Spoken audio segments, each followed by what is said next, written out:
Assalamualaikum warahmatullahi wabarakatuh. Selamat pagi anak-anak. Waalaikumsalam warahmatullahi wabarakatuh. Selamat pagi, Ibu. Gimana nih kabarnya? Semoga kalian semua sehat dan dapat mengikuti pelajaran pada hari ini ya.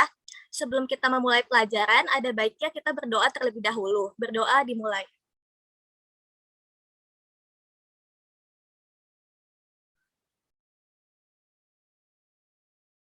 Berdoa selesai.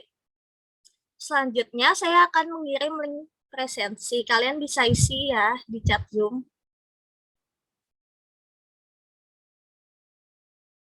Saya sudah kirim, kalian bisa langsung mengisinya ya.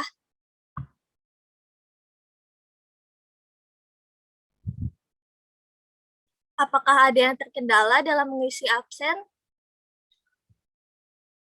Baik, sepertinya tidak ada dan semua sudah mengisi ya. Jika sudah semua, kita akan melanjutkan pembelajaran. Pada pertemuan sebelumnya, kita sudah membahas mengenai buku besar. Lalu, apa tahapan selanjutnya dalam siklus akuntansi? Ada yang tahu? Boleh, Eka? Neraca saldo, Bu. Terima kasih, Eka. Benar sekali jawabannya. Ibu akan share screen terlebih dahulu ya.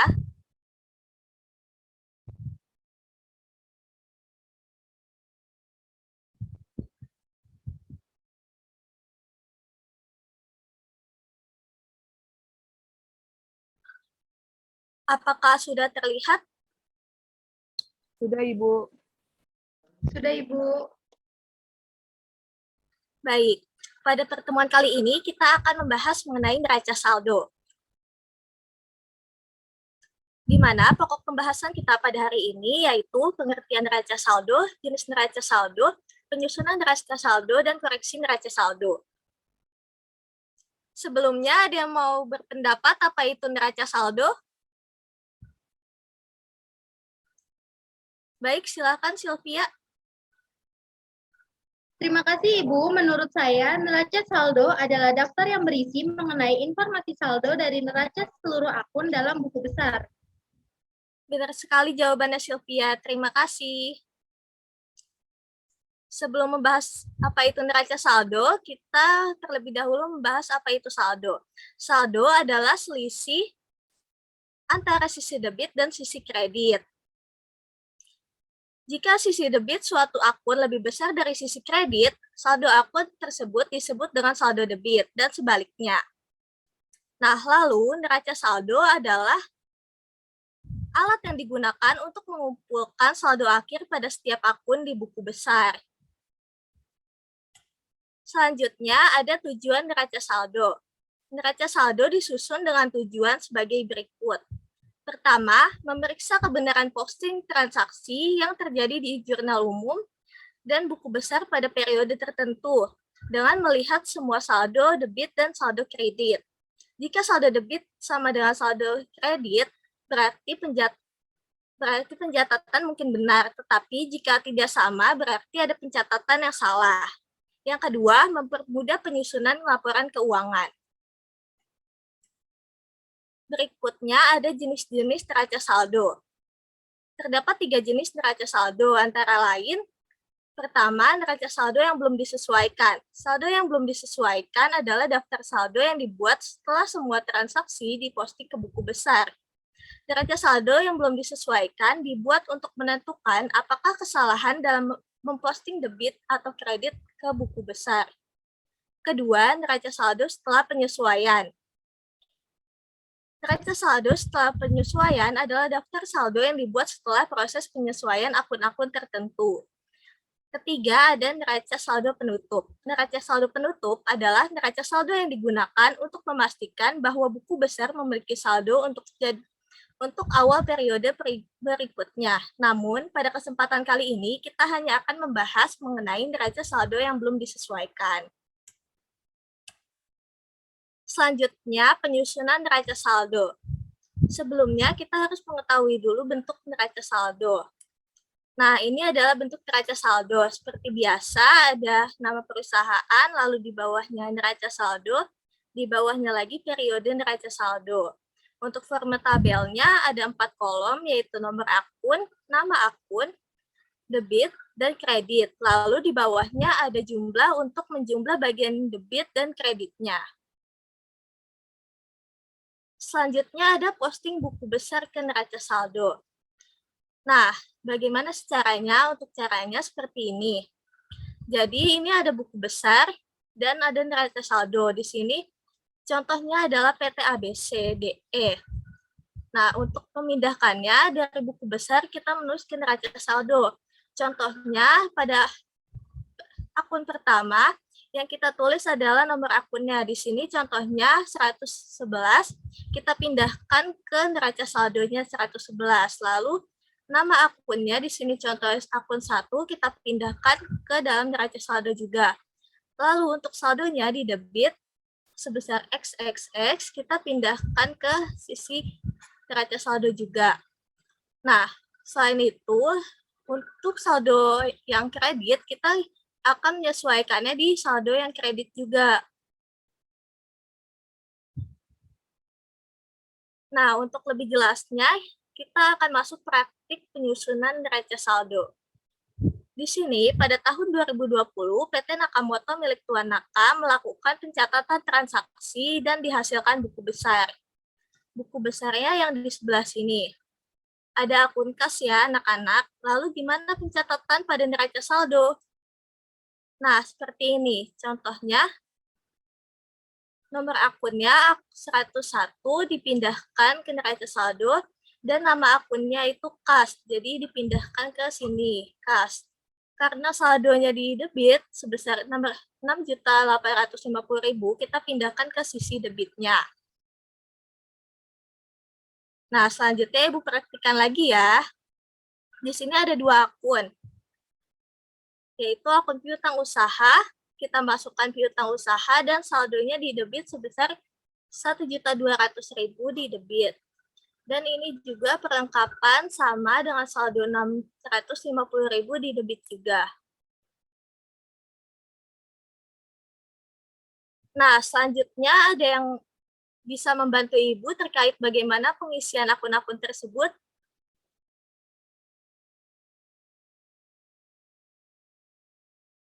Oke, boleh Dea. Terima kasih Ibu, saya izin menjawab. Yang pertama itu nomor akun 144, yaitu peralatan dengan saldo sebesar 1.220.000 di debit. Lalu yang kedua itu nomor akun 211 untuk akun utang usaha dengan saldo sebesar 700.000 di kredit, Bu. Terima kasih Dea atas jawabannya. Kita lihat dulu ya. Nah, benar sekali ya jawaban Dea ya. Baik, untuk transaksi selanjutnya ada yang ingin mencoba menjawab lagi?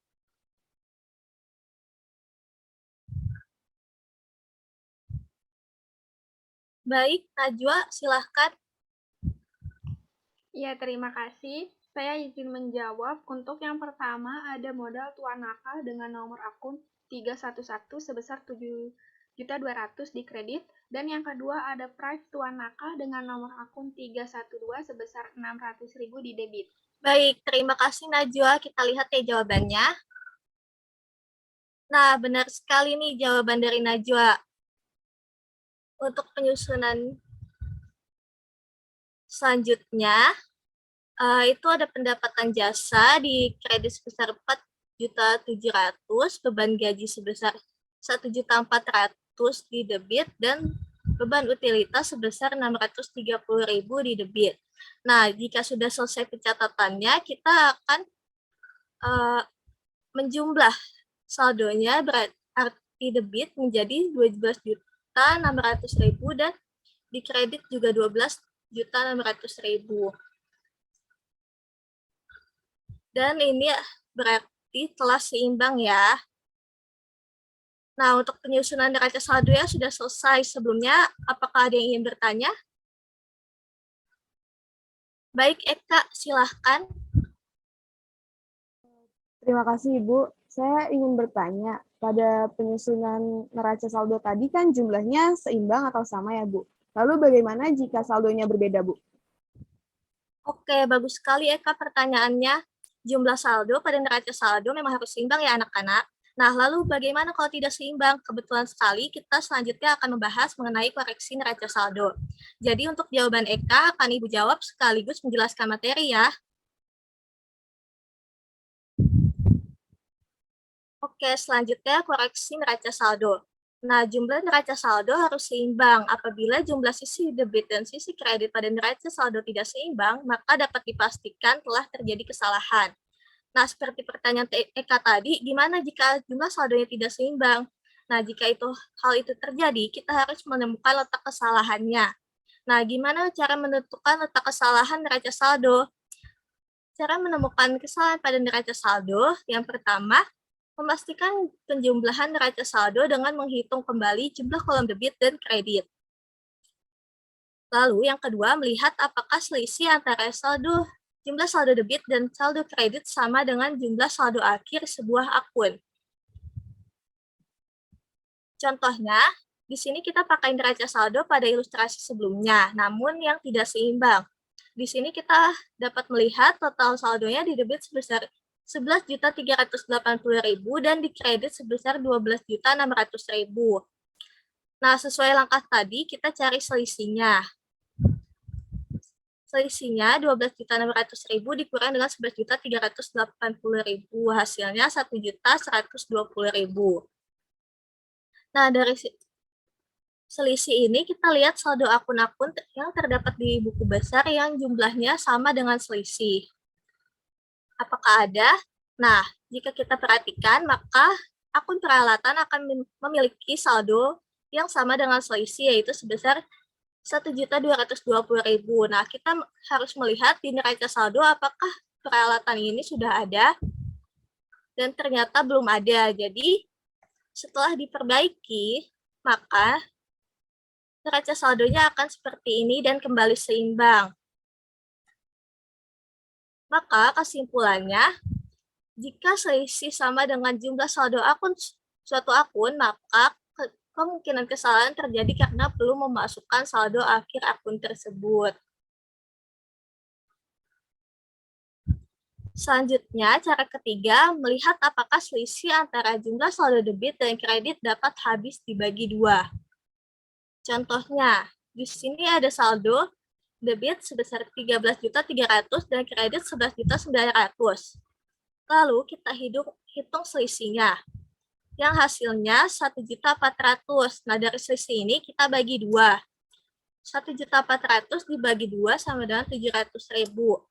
Nah, periksa akun dengan saldo sebesar 700.000 tersebut. Di sini kita bisa lihat saldo akun yang 700.000 itu dimiliki oleh utang usaha. Nah, kita cek kembali dalam buku besar itu akun utang usahanya. Ternyata saldo akun utang usaha ini berada di sisi kredit. Jadi, terdapat kesalahan input dari kredit ke debitnya. Sehingga jika diperbaiki, akan menghasilkan saldo yang seimbang seperti ini ya. Maka kesimpulannya, jika selisih habis dibagi dua, maka kemungkinan kesalahan terjadi karena saldo yang senilai telah dimasukkan pada kolom yang salah.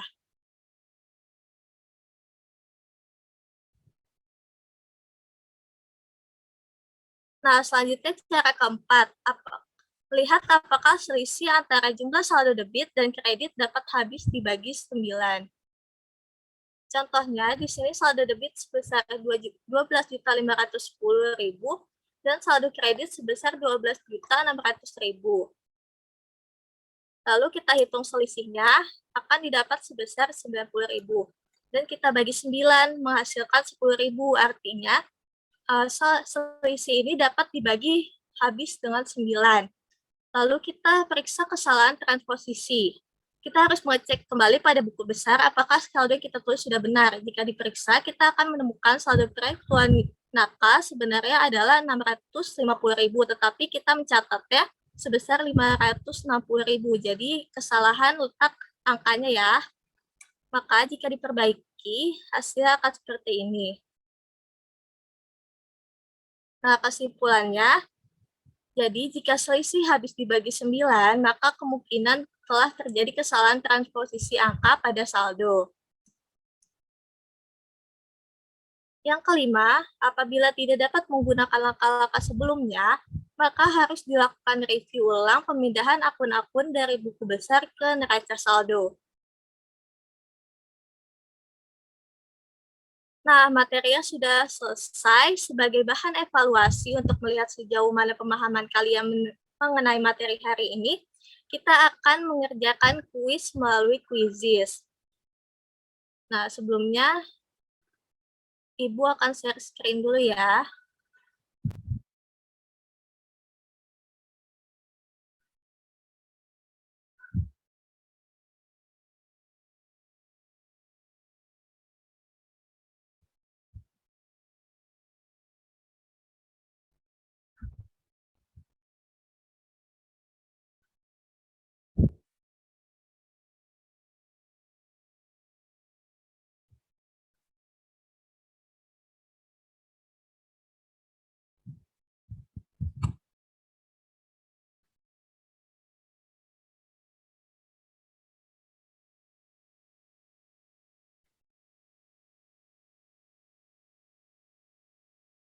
Oke, ternyata ini sudah ada ya di layar. Sudah terlihat? Sudah, Bu. Oke, boleh langsung masuk ya.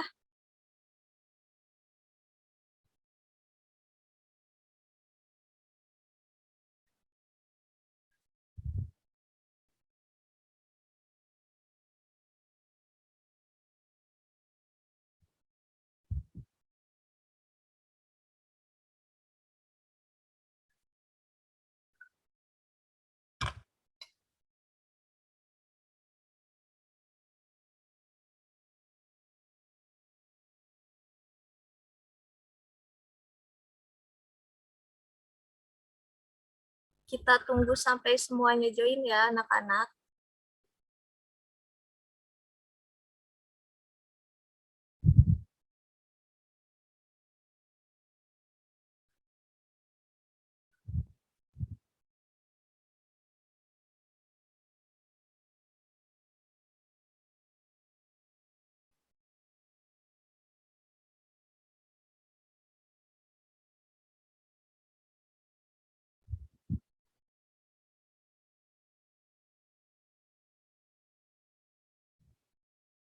Oke, di sini sudah join semua ya. Bisa kita langsung mulai.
Nah, baik.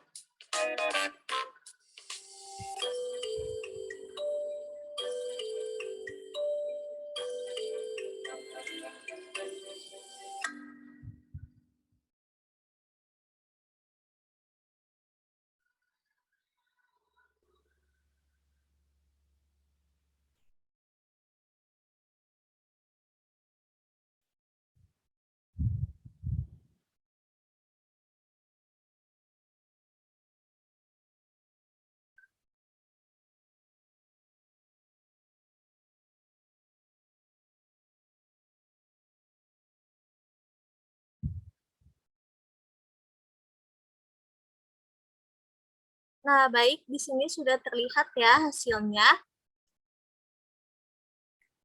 Selamat kepada Eka yang udah mendapatkan skor tertinggi. Untuk kedepannya, semoga anak-anak dapat meningkatkan pemahaman mengenai neraca saldo ya.